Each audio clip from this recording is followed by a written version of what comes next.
Povo na rua pra resistir, pra lutar. Povo que avança para o poder popular. Povo na... Olá, eu me chamo Bruno, estou aqui a pedido do pessoal do Autonomia e Luta para conversar um pouco sobre a pandemia, sobre as lutas e conjuntura em saúde de maneira geral. Então, pessoal, antes de mais nada, né, são informações bastante importantes, apesar de bem difundidas, né, nunca é demais seguir as orientações para a gente evitar um cenário mais complicado que a gente está vivendo. A gente tem que ter todos os cuidados de higiene, de lavar as mãos e de manter o máximo possível o afastamento social nesse momento, se concentrando nos seus núcleos familiares e evitando contato com outros núcleos familiares ou de amigos. Dito isso, é bom que se fale também que temos uma série de dúvidas ainda sobre o que está acontecendo, na ciência, na área da saúde também, se leva um certo tempo para criarmos mais certezas sobre as coisas, para termos orientações com um pouco mais de segurança. Então, por via das dúvidas, a gente precisa seguir as orientações relativas às fontes oficiais técnicas. A nível internacional, a grande fonte que a gente tem é a Organização Mundial de Saúde, com alguma crítica que você possa ter a ela em anos anteriores ou no passado aí recente, essa questão técnica há-se uma competência para servir de referência internacional. Evite buscar informações que não sejam oriundas dessas fontes técnicas sobre o risco de estar correndo, de estar compartilhando ou se informando por fake news e seguindo orientações erradas que podem prejudicar a sua saúde, a da sua família, das pessoas que vivem com você. Então siga essas orientações. Infelizmente, nem tudo a gente consegue seguir na maior parte da parceira da nossa sociedade que vive uma situação precária social, de habitação, de locomoção, de vários aspectos que terminam impossibilitando algumas pessoas de seguir essas orientações. Algumas pessoas, mesmo de serviços não essenciais, continuam trabalhando por uma atitude extremamente egoísta dos seus patrões, da classe patronal, do sistema financeiro, que sempre agiu assim, não só agora nessa pandemia, mas ao longo da história. Com essas pessoas que estão sofrendo esse risco social maior, seria importante uma solidariedade de classe, uma solidariedade entre aqueles de baixo, entre os oprimidos, que possam estar dando suporte na onde puder para essas pessoas. Existem várias iniciativas que a gente pode estar colaborando.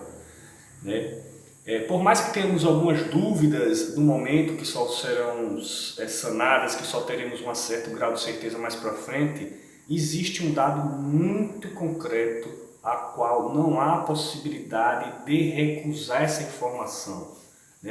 Se a gente observar e ficar na dúvida que a maior parte das pessoas não tem um grau mais complicado da doença, algumas nem sequer manifestam sintomas, existe um fato concreto. Vários países do mundo, em mais de um continente, tiveram problemas de superlotação de hospitais e falta de leito de UTI. Isso é uma cascata complicada que atrapalha não só a pandemia, o combate à pandemia, da Covid-19, como também atrapalha outras situações de saúde que precisam desses equipamentos para poder seguir o seu tratamento.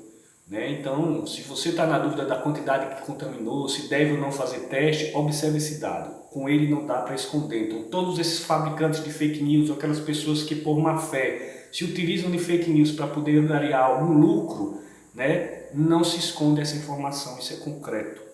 E o que a gente está fazendo aqui, o esforço que a gente está fazendo é para evitar esse cenário mais complicado, onde a gente vai ter que escolher quem vai sobreviver e quem vai morrer, ocupando ou não um respirador, por exemplo. Esse cenário que, se esses esforços que estão sendo feitos agora, mesmo que a gente não tenha uma sensação real da doença nas ruas, é para evitar essa situação que já é presente em outros países. Então, é importante tomar esses cuidados. Numa perspectiva mais coletiva, em termos de cobrança de política pública, é importante que se diga que a gente está numa situação melhor do que outros países, por termos um sistema único de saúde, por termos garantido na Constituição que saúde é direito de todos. Uma conquista, né, que foi efetivada ali em 88, ela não foi em favor de nenhum político, não foi nada concedido por favor, né, foi uma conquista de gerações de militantes no movimento sindical, no movimento comunitário, na academia, que pressionaram para conquistar o direito à saúde.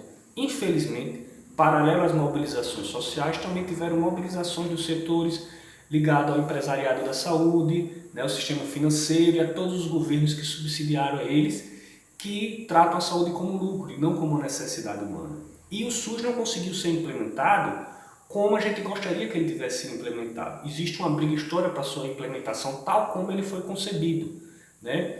Então, por mais que a gente esteja melhor do que a maior parte dos países, a gente não tem a situação que poderíamos ter caso algumas medidas não tivessem sido tomadas por parte daqueles que militaram contra a implantação desse sistema de saúde para a população.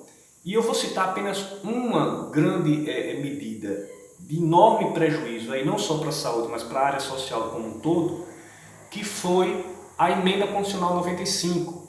Quando ela era proposta, ela era denominada de PEC da morte, e não é à toa, porque ela prevê um congelamento dos recursos na área social de 20 anos. Isso para a saúde, calcula-se que se nada for feito, vai ser um prejuízo de 40 bilhões de dólares. Veja a quantidade de recursos que o governo está tentando mobilizar agora para o combate à pandemia, é infimamente menor do que esses 400 bilhões que a saúde deixará de arrecadar e se todo esse período for mantido, né? Então, como essas, existem outras medidas tomadas por esses governos, principalmente de 2016 para cá, mas obviamente que a luta contra os ataques ao direito à saúde se dá bem antes disso, com certeza foi bastante intensificada após o golpe que ocorreu, né? E mesmo que a medida de implementação da Emenda Constitucional 95 tenha sido um governo teve amplo apoio do grupo político que está no governo federal, né? E eles gozam para os seus planos de intensificação de um neoliberalismo selvagem dessas medidas e não acenam com nenhuma possibilidade de revogação. O momento onde a gente vê a saúde sendo um sistema fundamental para o combate da pandemia, é importante jogar essa discussão de novo à tona, né, que é para a revogação da Emenda Constitucional 95 pela real implementação do SUS. E se a gente revogasse a Emenda Constitucional 95, não ia só beneficiar a saúde, mas a educação, meio ambiente e outras áreas sociais que deixaram de arrecadar ou impossibilitam a possibilidade de reivindicar maiores recursos durante todo esse tempo, né? Então, da mesma maneira que a gente conseguiu impedir um ataque maior na saúde no passado, né, e que implantamos o Sistema Único de Saúde, né, a gente só vai conseguir realmente avançar e não retroceder nessas políticas se a população se mobilizar. Obviamente que no momento as mobilizações têm que ser feitas pelas redes sociais, existem várias maneiras de fazer isso. Eu recomendo para vocês que acompanhem pelas redes sociais a Frente Nacional contra a Privatização de Saúde, é o espaço de militância na saúde a nível nacional que mais fecha com todas essas propostas de implementação radical do Sistema Único de Saúde e combate às propostas de privatização, né? Mesmo antes desse passado recente já vinha se feito um trabalho muito interessante sobre isso, e através das discussões políticas, conjunturais, é que eu recomendo você estarem acompanhando, né?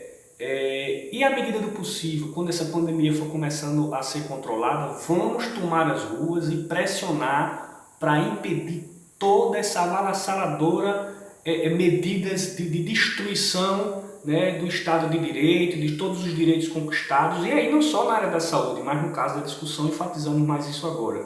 Importante continuar na luta, né, nos mobilizarmos quando for possível com os nossos vizinhos, com os nos nossos locais de trabalho, nos nossos locais de saúde, para impedir que mais ataques como esse sejam feitos e que os que foram feitos sejam revogados. É isso, pessoal, estamos à disposição de maiores esclarecimentos. Sigamos no confinamento, nos mantendo contato para organizar a necessária luta que terá que vir próxima.